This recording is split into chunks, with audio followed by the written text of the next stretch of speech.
horror fans, once again, it's the Horror Miser Monty G here to give you another movie review, and today we're going to review the movie The Cloverfield Paradox. Yes! Now, The Cloverfield Paradox, the 2018 American science fiction horror movie, was directed by Julius Nohan. I think I pronounced that correctly. Written by him and Doug June. It was produced by J.J. Abrams' Bad Robot Productions. It is the third installment into the Cloverfield film franchises, following 2008's Cloverfield and, of course, 2016's 10 Cloverfield Lane. The film stars Daniel Bruun, Elizabeth Debicki, and Gubumata Raw. Basically, the film, that's basically who stars in the film. Now, before we begin our review, last night while watching the Super Bowl, besides congratulations Eagles, they won the Super Bowl last night. If you didn't know, congratulations to them. But last night during the Super Bowl, a trailer dropped. Lots of trailers dropped during the Super Bowl, but this particular trailer dropped last night. And all of a sudden, next thing you know, the internet went abuzz because they decided to broadcast this movie last night after the Super Bowl on Netflix.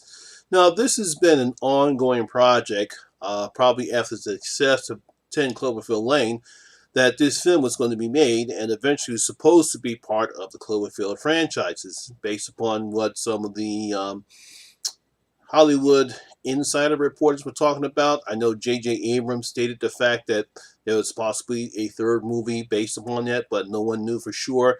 There was rumors about this movie called God's Particle. It was supposed to be part of the Cloverfield franchises. But now that we know that it is, and it came on last night, so here we go. Here is my review of the Cloverfield Paradox. I'll get it right.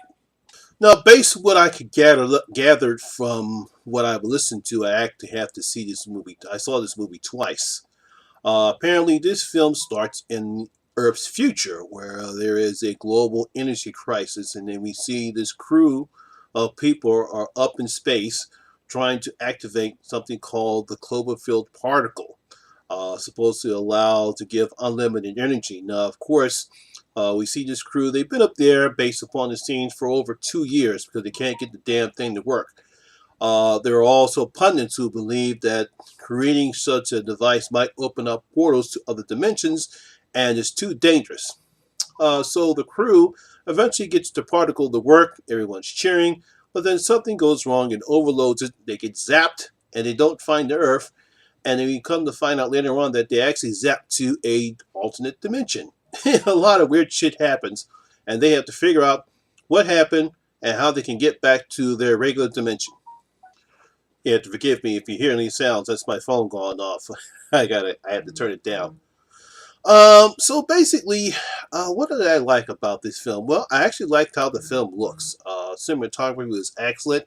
I love the scenes in space. I love the shots of the Cloverfield spaceship or space station, whatever you want to call it. Looks great. The corridors look fine and nice, reminding me of Alien and other space movies. So I really give them credit for how the film looks. Very great cinematography.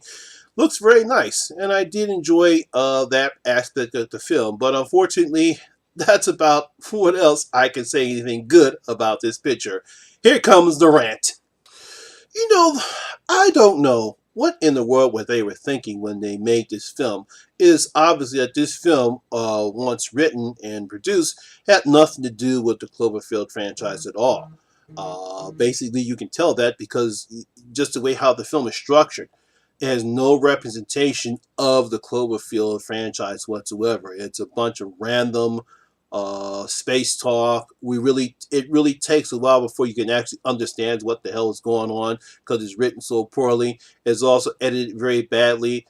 We see scenes of the main woman. I believe her name is Ava. She's the main character of the film. We see Ava, and we also seen her and her husband. We see shots of her. We see edited that's not edited out of place. I don't understand what they were trying to do when they initially made this film, but this film makes no sense whatsoever. It's kind of hard to follow. It's kind of hard to understand. There's no decent flow to it due to the bad writing and the bad editing of the film because this is not edited well neither. And again, like I said, it has not. You can tell right away once you get into the film because I'm pretty sure a lot of you people have seen it. We're waiting for. I wait to see for something that has something to do with the Cloverfield franchises, and it takes, I would say, close to way into the middle of the second act where we find some aspects of the Cloverfield franchise in this movie, and that's way too long.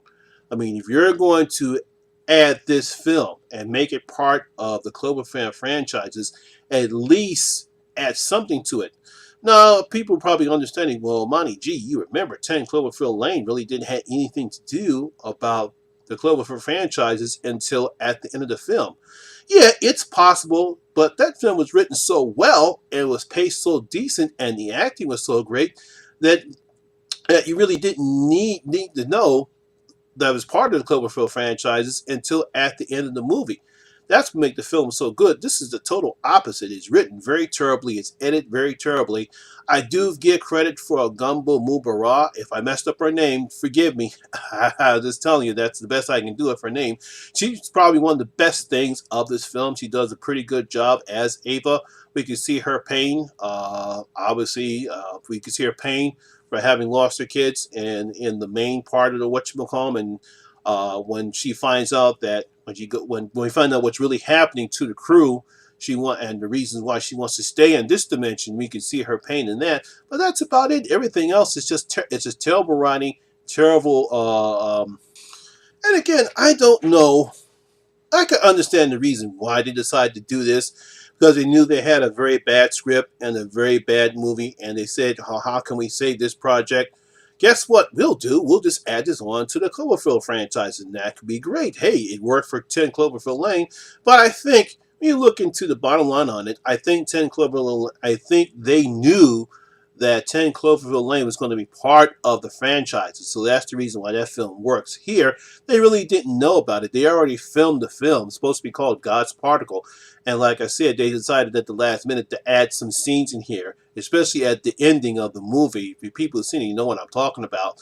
Then that really was just, hey, look, let's shock the audience by adding this onto the film. But it ruins the entire franchise. There was no need to add this in here. It's just as bad. From what I understand, what they did with the Hellraiser franchises. They had a whole bunch of scripts lying around. They didn't know what to do with it. I believe that's Dimension Films. If I'm wrong about that, let me know. Dimension Films had a bunch of scripts lying around that they didn't know what to do with it, so they decided to go, hey, let's just throw pin in it. I mean, yeah, pin in it, make it another Hellraiser movie.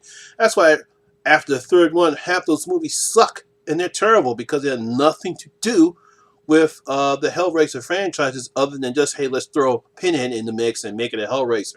You can't do that. It's bad. It is bad production-wise. It makes this film worse than it already is. And you're going to ruin a very good franchise with this movie. There was no need to add this to the Cloverfield franchises. You already had two good films, and you simply, if you were having problems trying to create another one, this just ruined it right now. So I don't know what they're going to do. Now I can see why they didn't release this in the movie theaters because, ooh boy, this would not make any money. But it's still going to get ripped because this is a terrible film. So despite the film looking very good, it was written very poorly. It was acted very badly. Other than Ava's character, I mean, other than the Ava character, she was the best thing out of the picture. But it was written very badly. It was directed very badly. There was nothing good about this picture at all. So the Horror Miser opened up his vault, and he's going to give the Cloverfield Paradox only one of my five gold ring. I mean, 5 gold coins. Only one of my 5 gold coins. This is a terrible movie. It's a terrible idea. What are you going to do? Sorry, I can't recommend this. Don't see it. So, my horror fans, were you shocked as I was about how bad this movie is? But if you did enjoy it, hey, put your comments down in the comment section below and tell me if you did like the Cloverfield Paradox. Please let me know and tell me what you enjoyed about it. But other than that, I can't recommend seeing this film. Well, that's my review. That's my video for today. I hope you guys enjoyed it. And if you did, please give it a thumbs up because it always helps the channel. And of course, as always, if this is your first time here, please hit that subscribe button and ring that notification bell. That way you can come and join the horror experience with me, the Horror Miser Monty G. And as always, all my social media links will be down at the description box below as well. Once again, my name is Lamont Smith, better known as the Horror Miser Monty G, and always remember, horror rules.